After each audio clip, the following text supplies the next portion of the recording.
Buonasera a tutti. Good evening, everyone. We now begin this meeting that is entitled Mobility in the Future, and this is a part of the program of meetings here in the Polis area. So our goal is to talk about the transformations needed for the development of cities so that they may meet the needs of new people living and working in the cities. We have tonight the opportunity to have with us Andrea Tikofsky. I hope I have pronounced his name correctly. He's an American scholar. He has studied theoretical physics. He has followed many studies in data science, and he has been working a lot on AI. So we are going to ask him what are the trends today of technological development.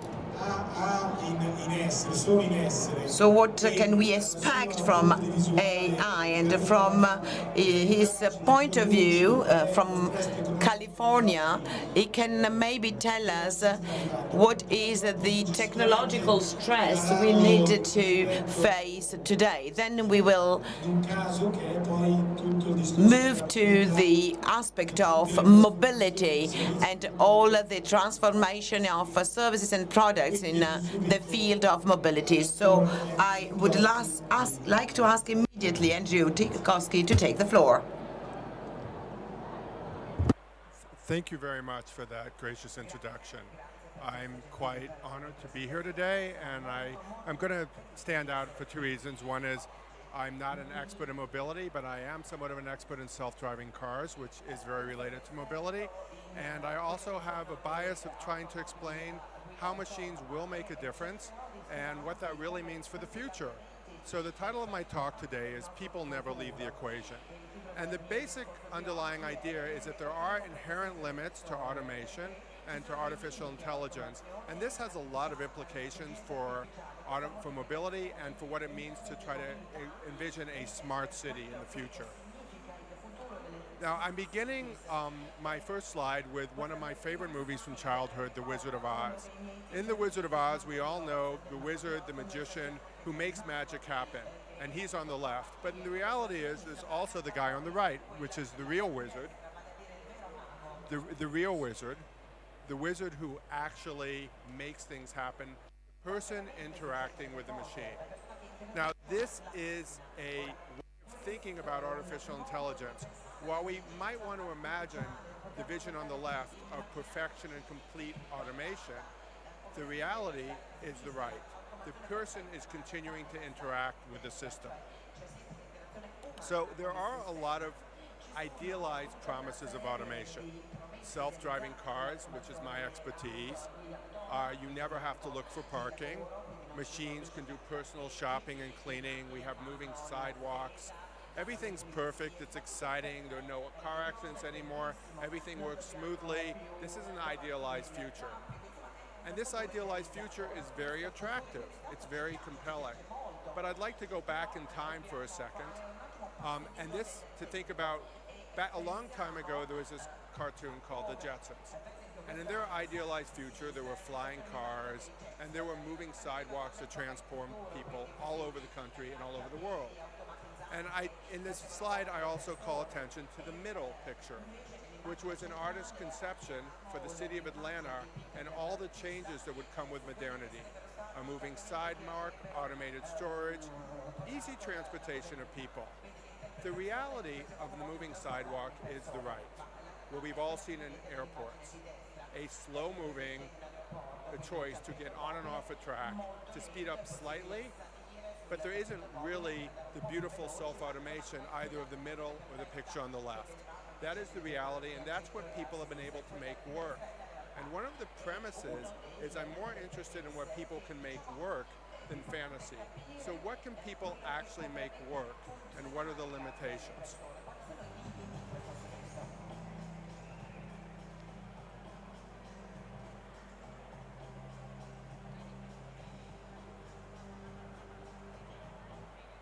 This is a beautiful video of an automated mushroom factory, something that people have actually made work.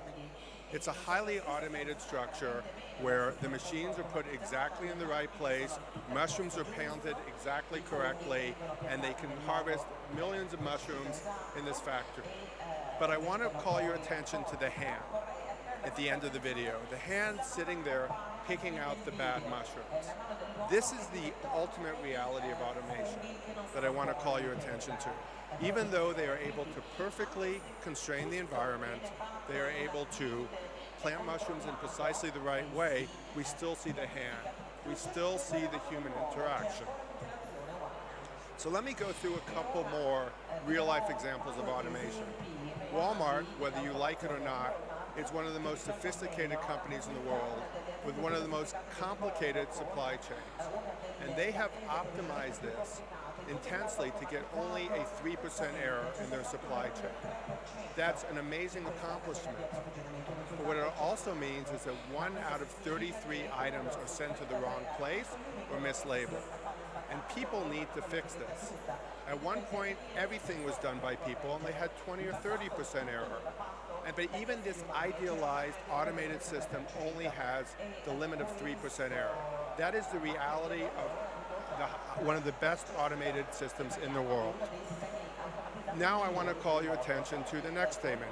Andrew Ng, who's one of the pioneers and luminate in the field of self-driving cars, made 2 very simple statements. And the basic idea behind the statements is simply that self-driving cars will never really work, and people need to change their attitudes. People have to interact with them in specific ways. You have to teach people what a self-driving car is, not to cross the street, how to avoid them. Like the self-driving car is like a spoiled child you just need to avoid. And the reality of that means that it's not the promise that people hoped. And if we need to have self-driving cars, we need to redesign the city fundamentally in how to deal with them. I mean, this is not the ideal situation of perfectly self-driving cars that everybody's imagined. Another example, many of you have Apple phones. Apple phones might seem like an incredible paradigm of modern automation. And I assumed before I knew it that they was probably all put together by robots in a really brilliant way. Turns out that your Apple phone is not assembled by robots, it's assembled by 140 people, sequentially. This is not our future idea of automation, but Apple's not going to risk making any mistakes. So instead of automating it, they get people involved. Then we think about what an automated sidewalk would really involve. An automated sidewalk would probably involve tickets for people moving too slowly. You'd have to have special ways to deal with handicapped people. You wouldn't know how to deal with children running around. It's a really complicated system, and people would get in the way. The reality is that people are unpredictable, and any attempt to put automation in place has to take into account people's unpredictability and not try to pretend like it isn't there. The reality of automation is people are unique. They can't be automated. There are always too many exceptions, what I like to call edge cases, but there are always too many exceptions. Automation can never be perfect. Sensors fail, machines get old, they fail. And real automation should empower people. It doesn't replace them, it should enhance them. We all have automation in our lives, our cell phone, our cars, our bicycles. These are tools we use to enhance our lives, rather than tools that control us. Now, I'm going to dive into a brief technical thing about what is artificial intelligence and why can't it work. I'll go through a couple of the basic ideas, and hopefully, I'll have taught you some things that are kind of interesting. One of the ideas of artificial intelligence is something called the Curse of Dimensionality. So imagine I say to somebody, I have a friend in the piazza, could you please find them? And this person's very nice to me. They say, sure, I'll go find your friend, but how am I going to find them? There are 10,000 people in the piazza. I say, well, I'll tell you 4 or 5 things and that'll be enough to find them. They go, really? 4 or 5 things is enough? Sure. It's a woman. Okay, that's half the people in the piazza. Fine. She's wearing a white skirt. Okay, maybe there are 1,000 women wearing a white skirt. She has black boots. Maybe there are 10 now. And she has a black and white cap. That's going to identify the person uniquely. So by identifying only 4 or 5 things, I can help you find the exact person. So here's how it's going to work. Well, that isn't really what I was hoping for, because now we have 10,000 women all look the same. So what I said was, you only need to know 4 or 5 things to identify a person. But what we've identified here is a category of people. So we have 2 choices. Either the 4 or 5 things find my unique friend, or the 4 or 5 things identify a category. And that is part of the essence of how artificial intelligence really works. We can take, so one more technical thing. One could imagine I want to find something, so I imagine tall or short, that's a yes or no answer. Old or young, yes or no. Male or female, yes or no. So each one of these things have 2 answers. And I tell you I know 500 things.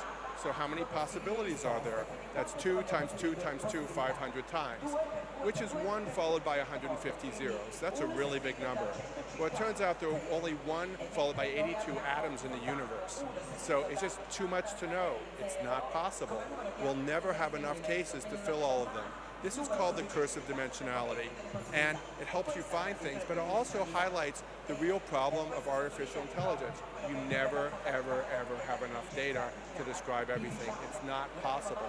The universe isn't big enough. So how does this work? How can we actually do anything? Well, what we do, without going into all the details, is we find subcases, like the women in the square, where we have enough data. We have 1,000 of them.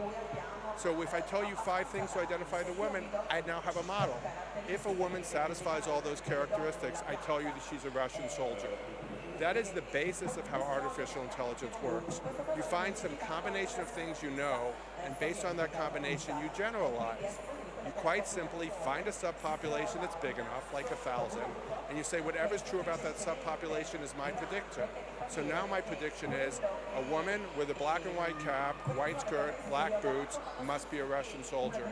That's what I've learned from my artificial intelligence model.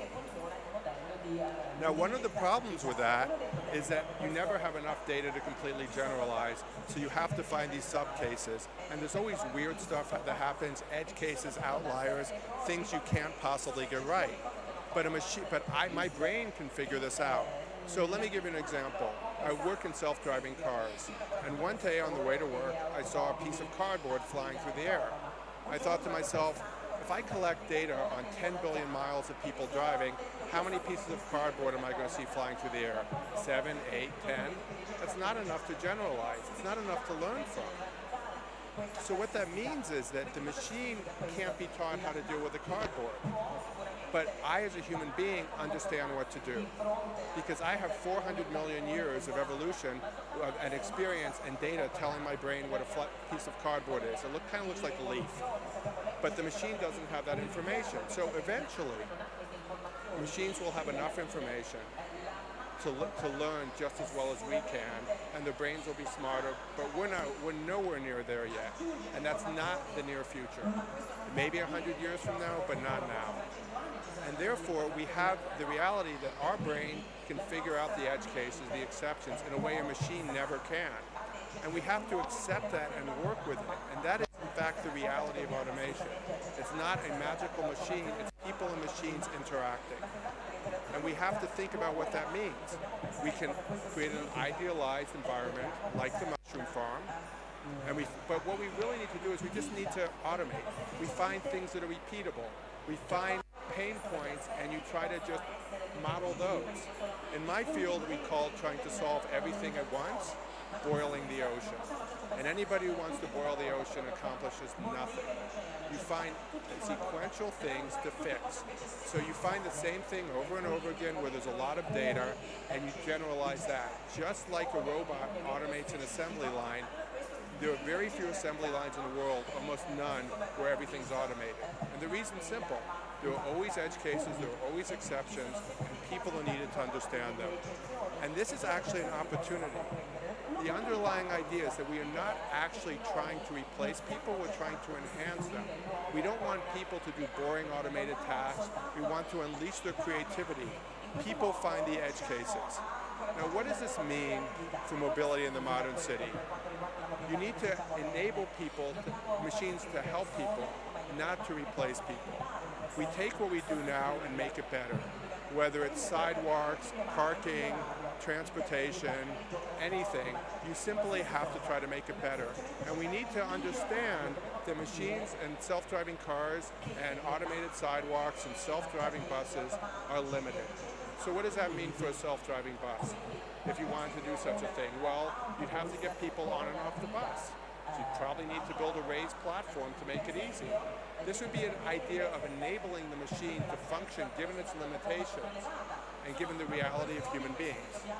If you want a self-driving car, fundamentally, despite all the promises, you're going to have to completely redesign the city. So the idea is we want to put people back into the equation. In order to do that, you focus on repeatable pain points for automation, and you own these pain points that allow you to eliminate redundant tasks for people. You optimize for human-machine interaction, and you base this on human reality and human creativity. And fundamentally, this is actually an opportunity to empower people. It's an opportunity to think about what it means for humans and machines to interact and to create an environment where humans are not bored out of their mind, but they have interesting things and creative things to do. And this applies to both the modern city and the workforce and any place where humans interact with machines. So I want to end this with a somewhat optimistic note that I actually see the potential for automation to enable human creativity and to empower humans and not take it away and not diminish human beings. Thank you.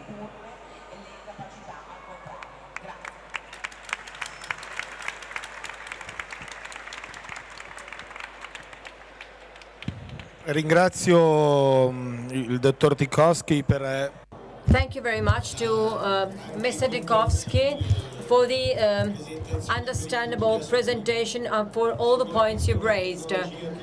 Certainly this is a technology which is showing all its potential and its potential developments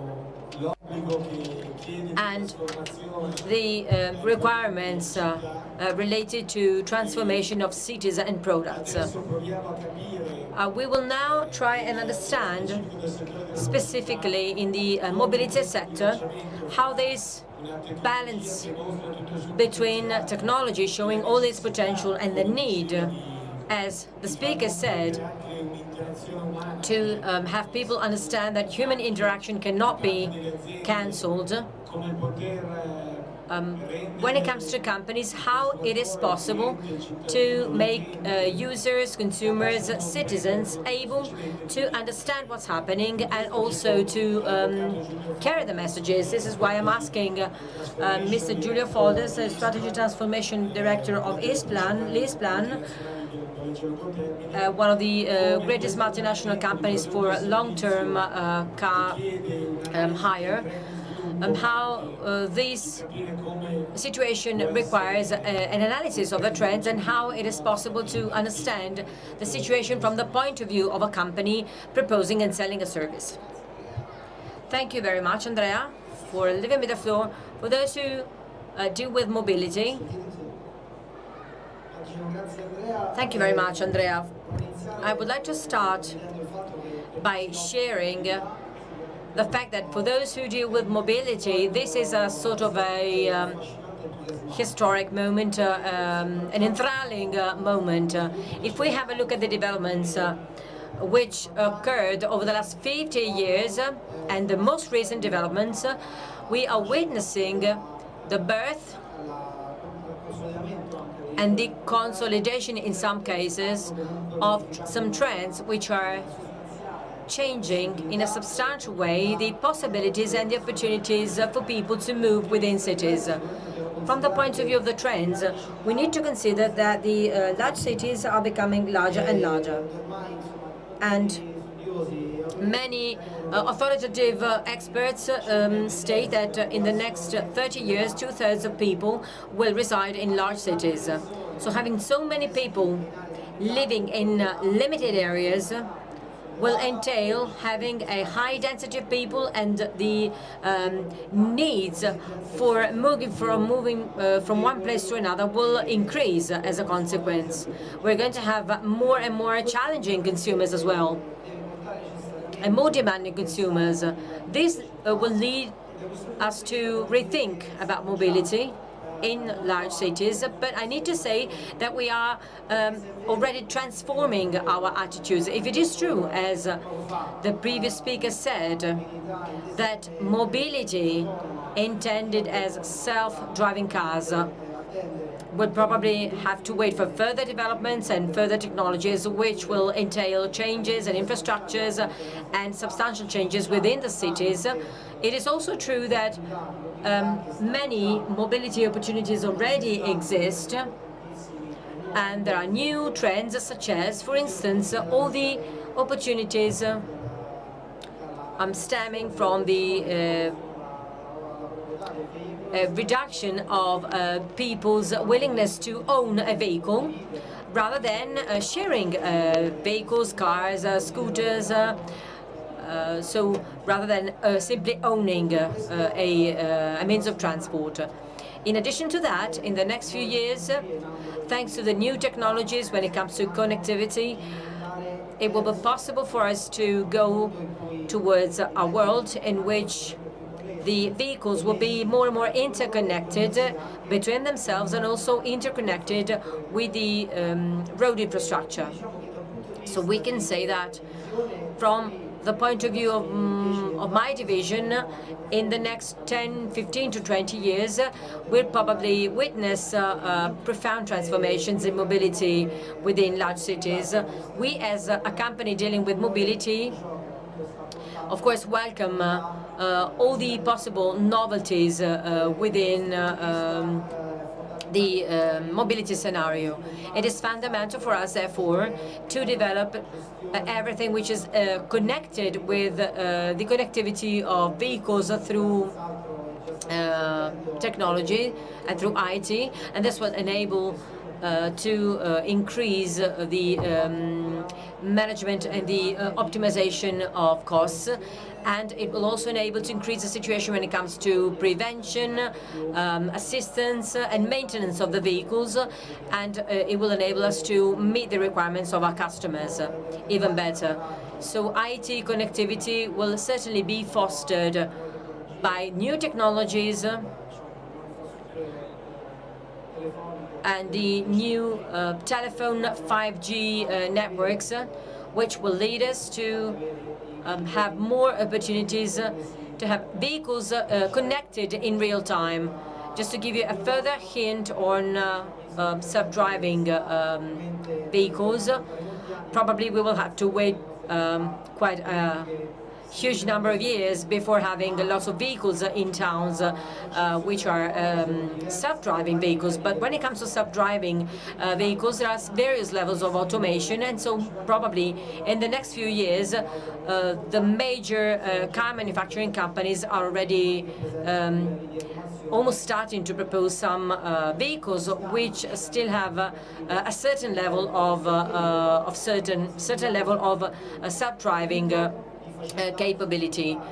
In a first instance, they will be able to support the car driver in order to avoid collisions, for instance, and they will help drivers to keep the proper driving attitude while the driver is driving. And over the years, these facilities and these possibilities will be further increased thanks to the support provided by artificial intelligence in the future. The car manufacturers have already combined the design and building of cars with investments in scientific research when it comes to the processing of data which are already produced by many cars. In addition to that element, I would like to ask you a question, and then I will introduce the other guest. When it comes to innovation, considering the world as consumer, in addition to this aspect of self-driving cars, which is a movie-related kind of image, so but as you said, it is partly realistic from a technological point of view. Another aspect which raises lots of interest but is seldom clear is the innovation towards the electrical cars.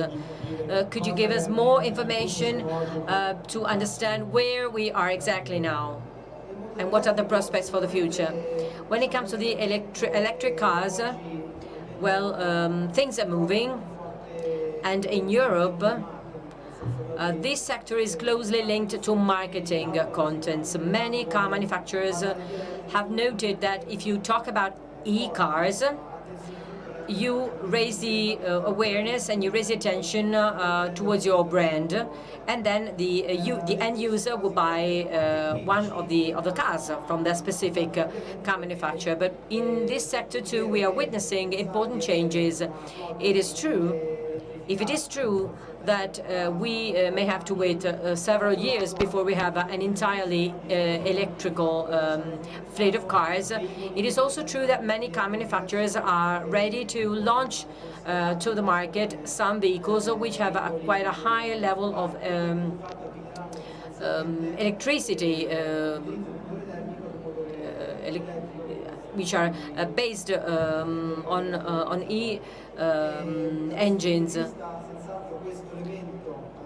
and that can be fueled by electricity. So this element will certainly bring more demand and more interest on the part of many customers vis-à-vis this kind of vehicles. But at the same time, it is important for us to remember that, well, there was a survey we've carried out at European level as Leaseplan. We monitored the readiness of countries vis-à-vis e-cars. Well, Italy ranks 15th. And this is quite an optimistic kind of vision. When it comes to e-cars, it will be very, very important to insist on the creation of infrastructure. And the availability of infrastructure will certainly attract more people when it comes to buying an electrical car. As Leaseplan, what we're trying to do is try and provide an added value when it comes to electrical cars, combining the possibility to hire an electrical car and also with an option which is called Start Electric. We would like to give the possibility to a person having an e-car to understand whether the e-car is suitable for that person's requirements, and then the possibility to combine the suitable infrastructure for charging the e-car. And we also provide a subscription. We are convinced that the electricity cars will be the technology for the future, but what we're doing is to try and support new prospective customers thanks to support given by knowledge, know-how, and advising activities so that people can approach the electrical cars being sure that they will have a vehicle which is perfectly suitable for their own requirements. As a group, we have formally commitment a couple of years ago, and within 2030 our global fleet will be entirely fueled by electricity. We know that these are topics which are dealt with every day, so the polluting emissions by vehicles account for part of the pollution at global level. We are also convinced that with a suitable approach towards the electrical cars, we can contribute to a new mobility which will create better conditions, and of course we will certainly focus more on the sharing of vehicles rather than on property of vehicle, and we will also focus on electricity cars, thereby giving a good contribution to reducing the pollution levels of cities. And now leave the floor to Gianni Galluccio, the General Manager for Italian Department of Cityscoot. You have forced the concept of property, and you forced the concept of electrical vehicles. You address consumers within large cities, and you propose these two levels of innovation. Where did you get the idea? How are you working, and what kind of scenario do you predict when it comes to this kind of innovation? Good evening, everybody. Well, all the points touched upon are the basis of the essence of the service that we want to propose to our users. At present, we are working with Cityscoot. This is an electrical scooter sharing service. And we are now working in France, in Italy, in Milan, and in Rome in particular. Our aim is that of creating an e-mobility which is easy to handle. When it comes to the electricity scooters, well, it is the engine of the future. Fundamentally, we need to change the philosophy of movement, and I would like to touch upon some points. Mr. Tikofsky said rightly that the new technologies are giving us the possibilities to have 2.0 solutions for needs which already existed in the past. It is very right. Well, the need to move has always existed. So moving from point A to point B has always existed. This is the basis of human existence. If we do not move, we do not live. So while I was reflecting with my colleagues before the session began, well, I talked about the fact that sharing scooters is not a new concept. It has always existed. In 50 years, I wanted to hire a vehicle. I could have hired a vehicle.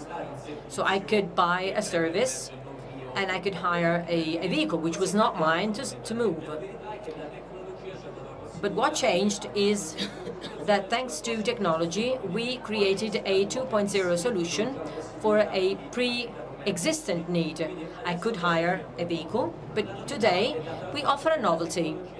Namely, thanks to smartphone, the GPS system, the exchange of data, the internet on the smartphones enable us to implement. So from the old scooter sharing, I pay to hire a vehicle. I can now find a scooter which is always available. I know where it is because I have a GPS system. It's always clean, it's always available, and I have a preferential channel because I can know where the vehicle is located precisely, and I know where I can leave it. So we found a way to give all the customers in large cities the possibility to have access to a mobility service and to mobility-related vehicles which are not owned. And this is very much appreciated by millennials.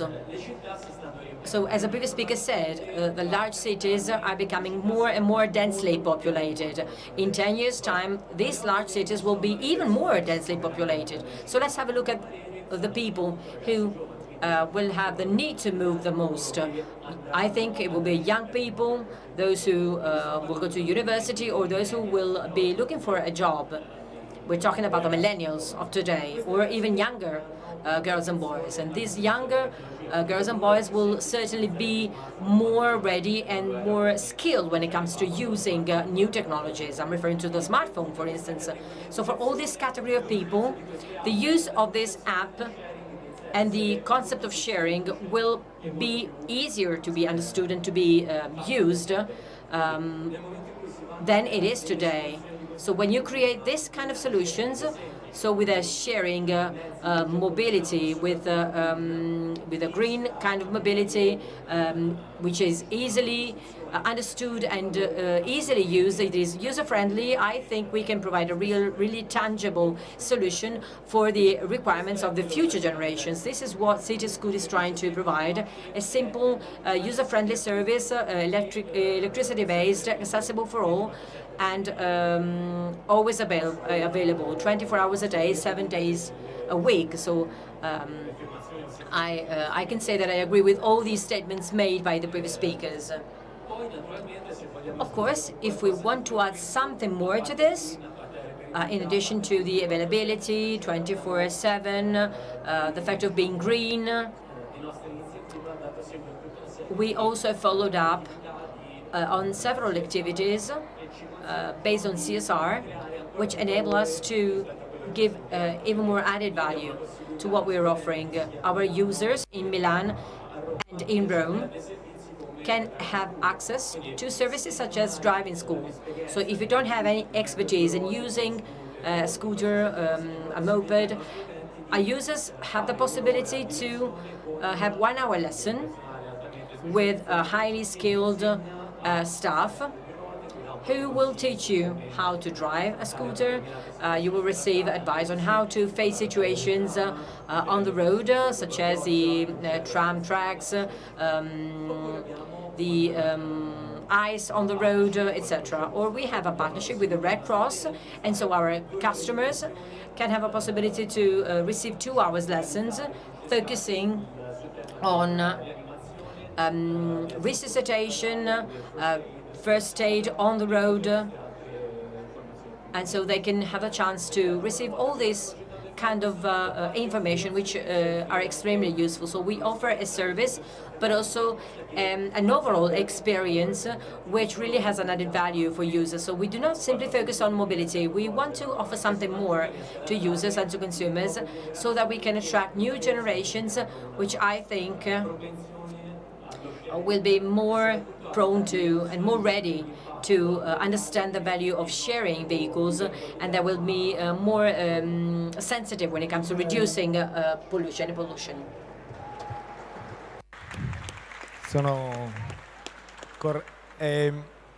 Anche qui poi per... So to move on to the next step, the service you provide is actually in contrast with the urban context in terms of structure and in terms of needs. So what kind of changes should the city operate? From the infrastructural point of view, we can say that, well, infrastructures are slower in adjusting, as we said before, because of different developments, but the simplicity in creating a new app, for instance, it takes a certain time, whereas if we wanted to redesign a street or create a cycling route, well, these are things that take longer times, and they are also managed by public authorities, which makes it even slower. The obstacles we are meeting at the moment, probably in Rome, it is more difficult than in Milan, but Rome, since it is a historical city, has its own obsolete, so to speak, structure, which cannot be changed. The city center in Rome cannot be changed. If you excavate, you always find some archaeologically meaningful pieces. So, well, the streets are narrow, the pavements are narrow, and there are not so many parking spaces. So there are quite a few things that should be changed in order to have a value, an added value in the life of the citizens. So we should mix public transport, public mobility, and public administrations, because if there is a shared project, all private solutions can be integrated with public solutions, which are often, for instance, more active during the day than during the night. So there might be a coexistence during the day and sharing mobility during the night, or there might be a common plan for sharing islands to be created, the creation of infrastructures, for instance, for certain kinds of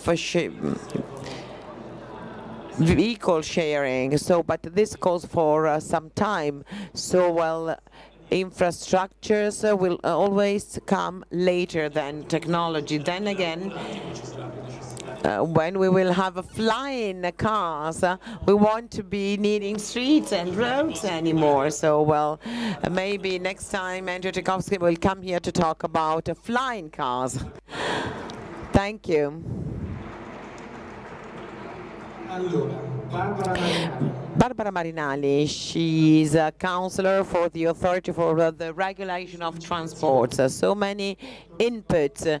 Andrea Tikofsky talked about the need to redesign in a way cities, and Folders was talking about the need to connect infrastructures and to make this kind of development possible.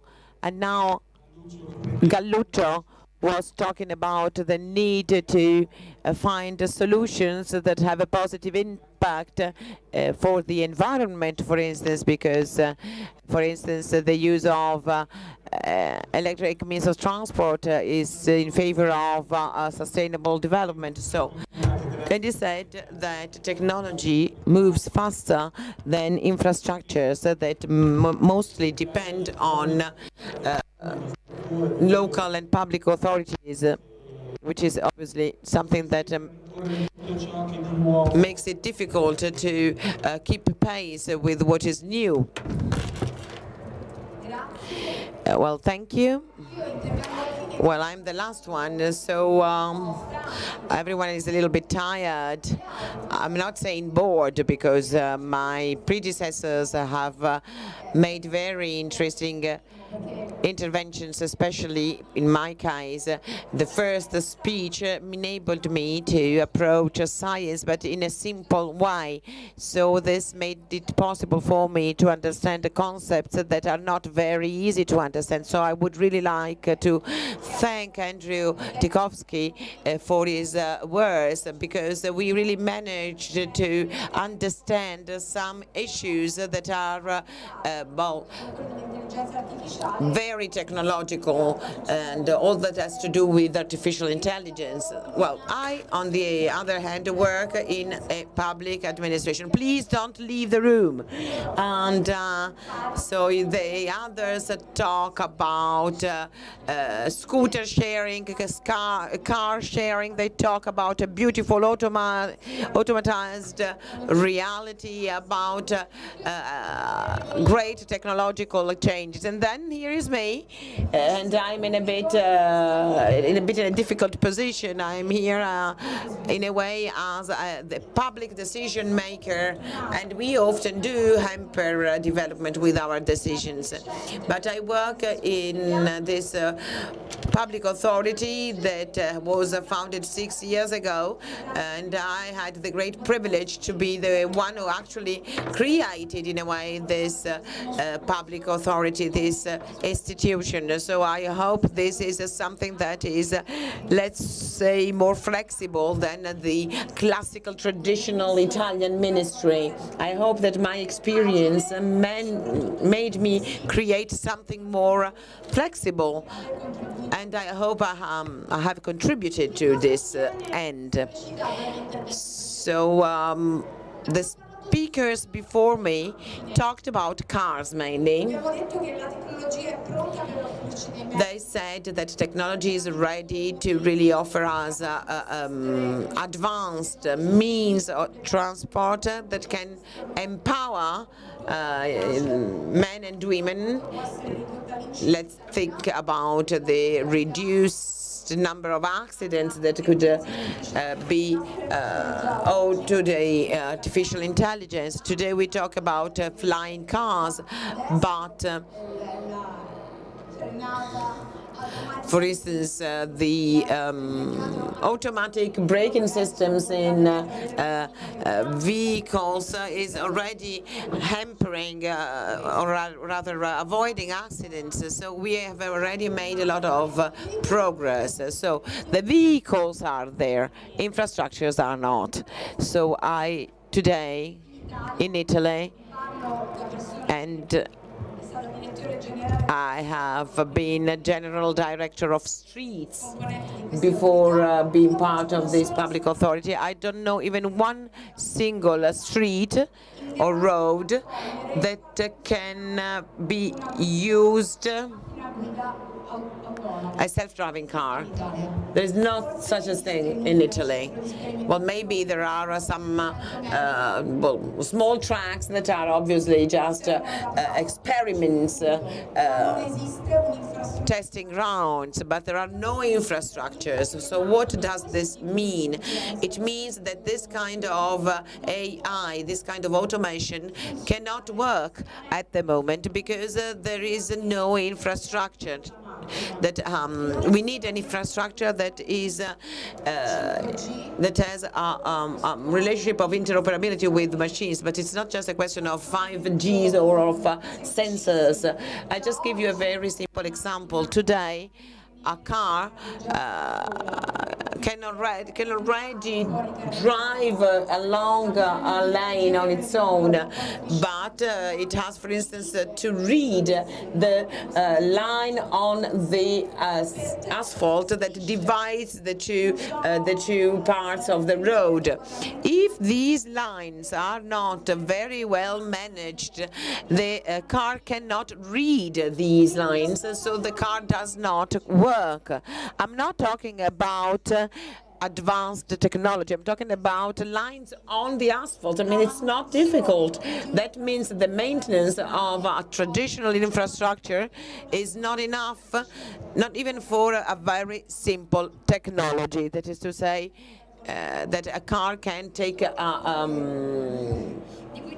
bend without having an accident. So before we talk about innovation of infrastructures, we should start step by step with the good maintenance of our streets, because our cars can already brake on their own, park on their own, but they need to work on an adequate infrastructure, on adequate roads. Then there is another step. I talk about cities. Car sharing is extremely important, but for me, the first form of sharing, of transport sharing, is that of public transport. So we need to think about the future of these cities that are bigger and bigger, that are driving forces in terms of immigration and in terms of enlarging their dimensions. So, these cities need to be able to offer public transportation that is adequate. We cannot hope to convince the citizens to use the public transport if there are not enough buses or metros, or if these means of transport are not efficient or are not do not respect the timetables when people have to go to work or have to go to school. So what we have today in terms of traffic in our urban areas could be avoided with a working public transport system. We will never be able to convince our citizens to use public transport and leave their car at home, or not even buy a car, if we do not guarantee the efficiency of public transport. All the rest, the scooter sharing, car sharing, is complementary. And I'm talking about also about the business in this sector. So as public authority, my first thought goes to the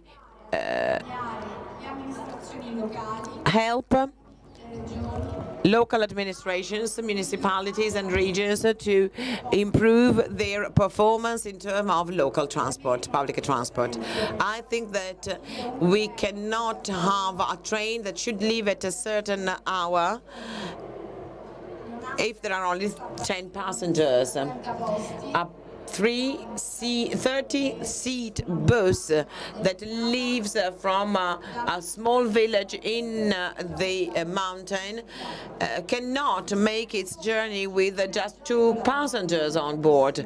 So, we should really try to reach these people with a mode that is less that has less repercussions and impacts. So, for instance, a customized driver service would cost less. I can do this today because I have the possibility to analyze the demand for transport, and public administrations need to understand that the traditional service needs to be innovated.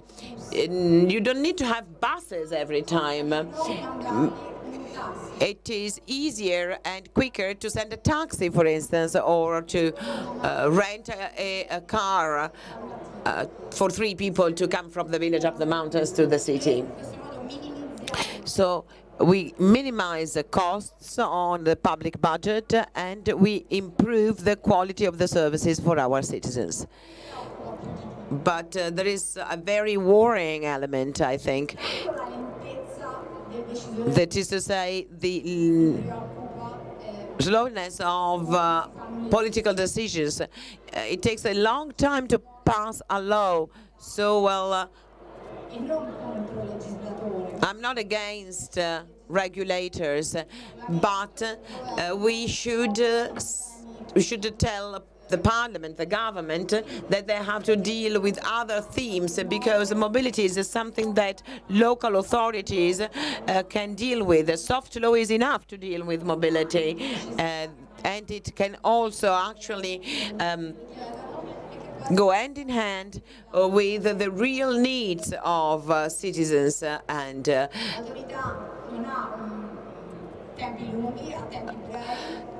decision-making time is shorter.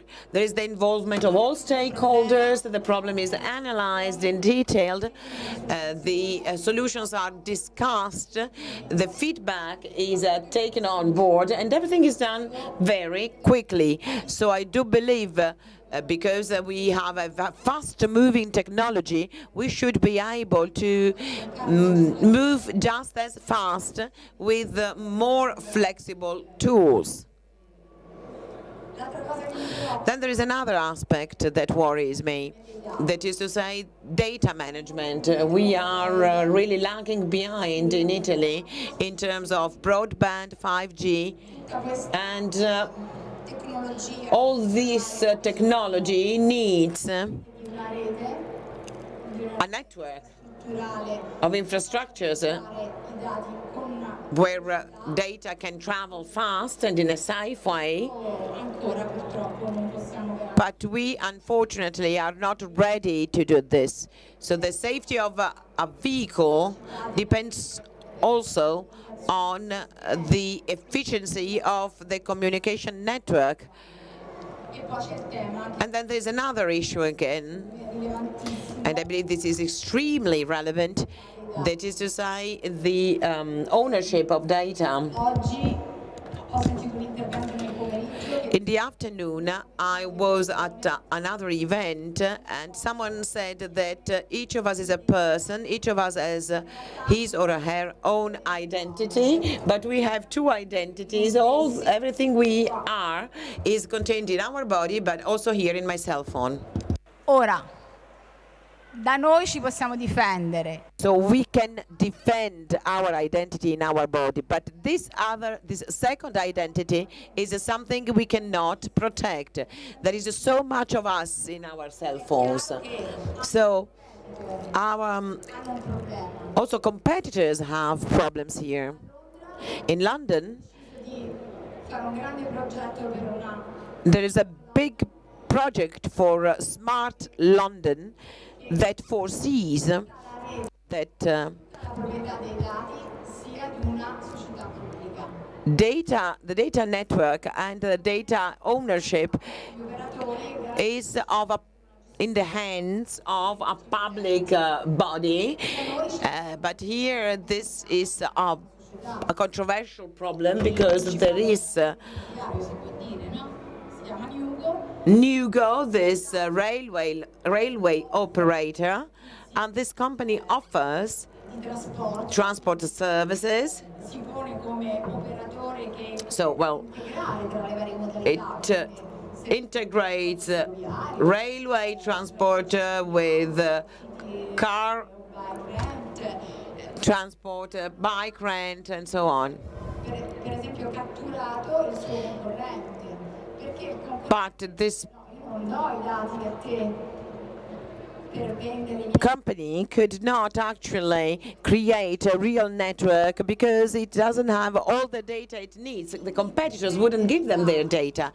So in order to make my own data and the data of all businesses available, we need someone, a third party that manages the data, because data are the real source of richness, of wealth.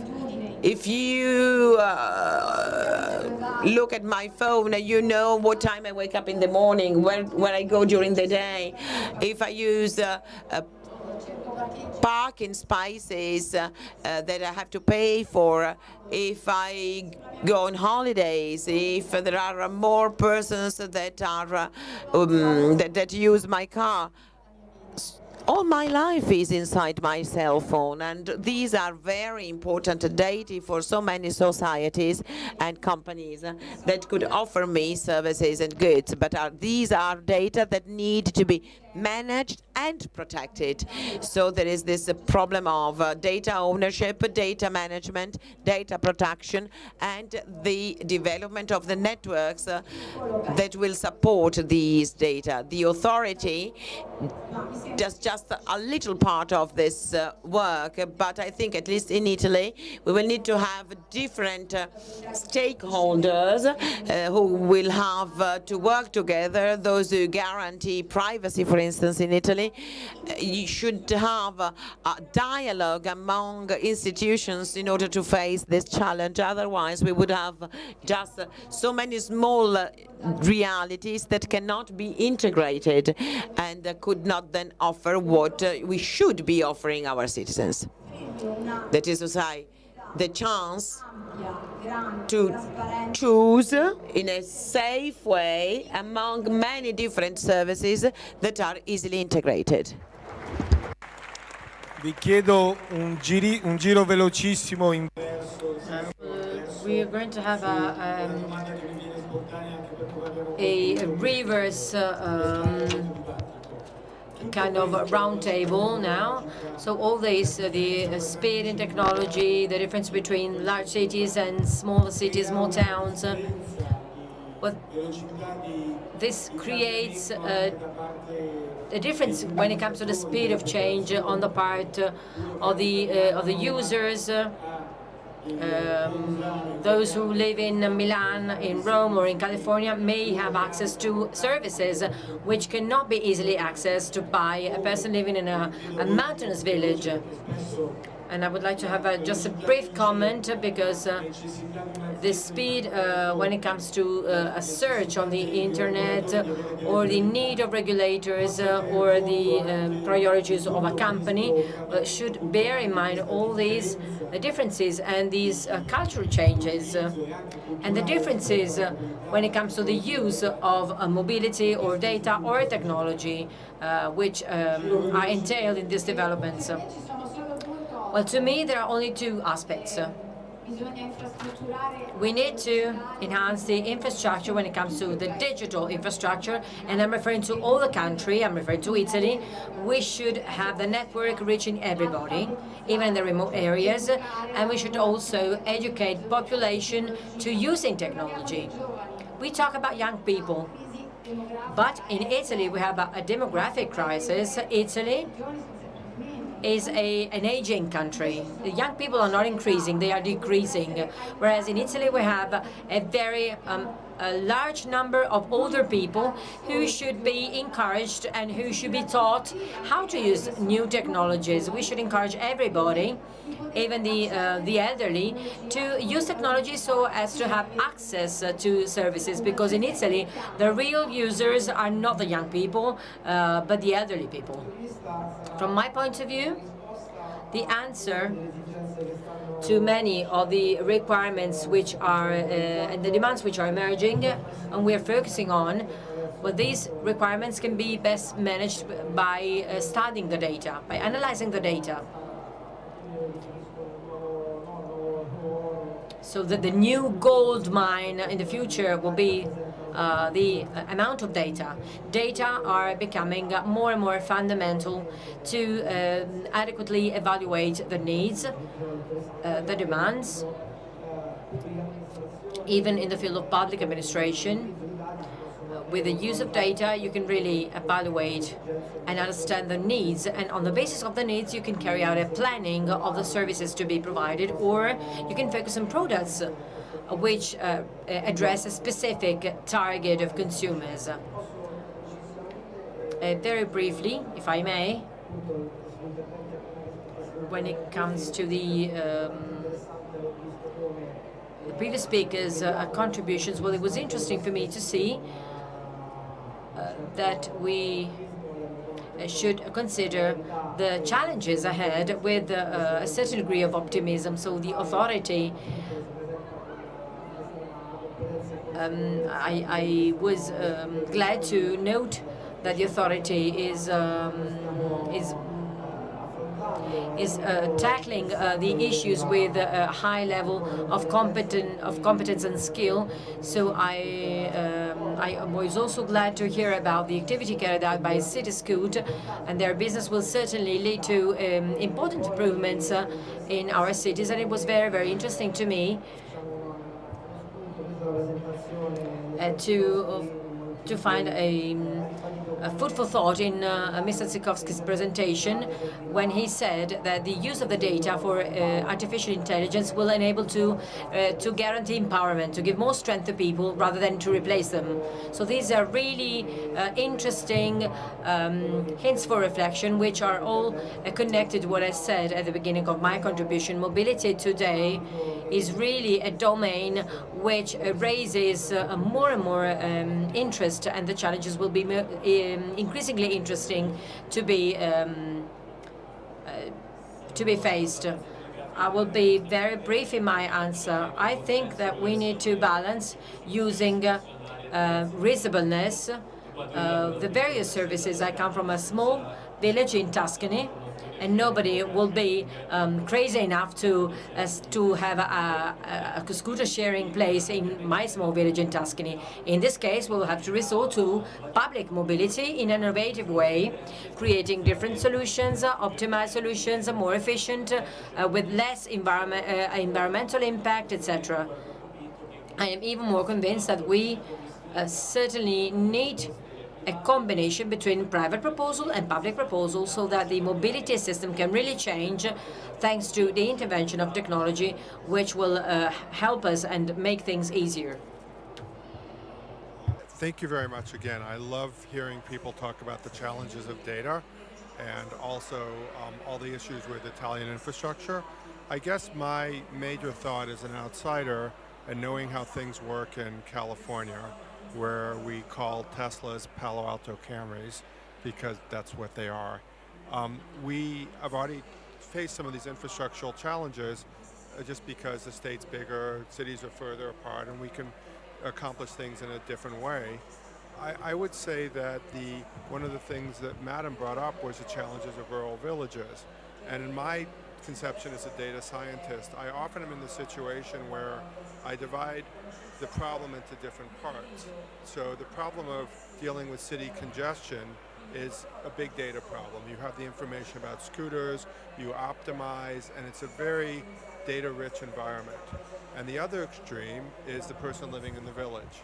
There's no data. The thought is, how much money am I spending to transport this person, and is there a cheaper way of doing it? This is the data problem. This is a public planning problem. And then you have the issues of the suburbs, which are very much an American concept that dominate the landscape. And they're one of the reasons why in America, car ownership will never disappear. People want to live in the suburbs. You will never have a self-driving world because people want their autonomy, and they don't want a self-driving car driving down the street when their kids are playing soccer.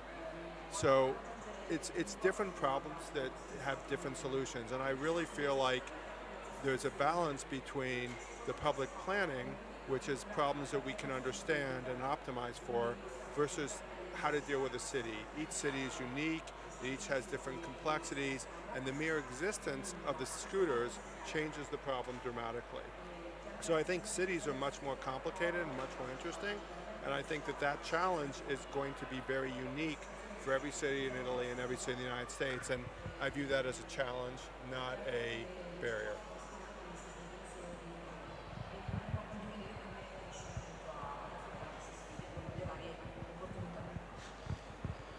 Grazie.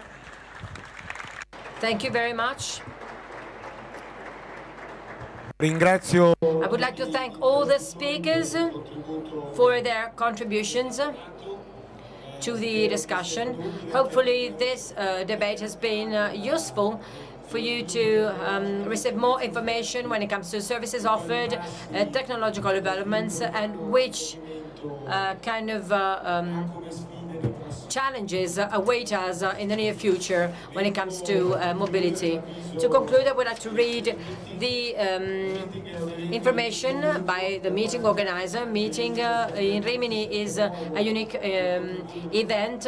It is the fruit of the contribution of many people, volunteers, speakers, curators of exhibitions, artists, and visitors living and experiencing the meeting. Each person can give the meeting something. Thanks to this contribution, the meeting has been existing for 40 years. We have exhibitions, sports activities, activities and plays for kids, and they are all offered for free to visitors and to all those who watch the streaming events.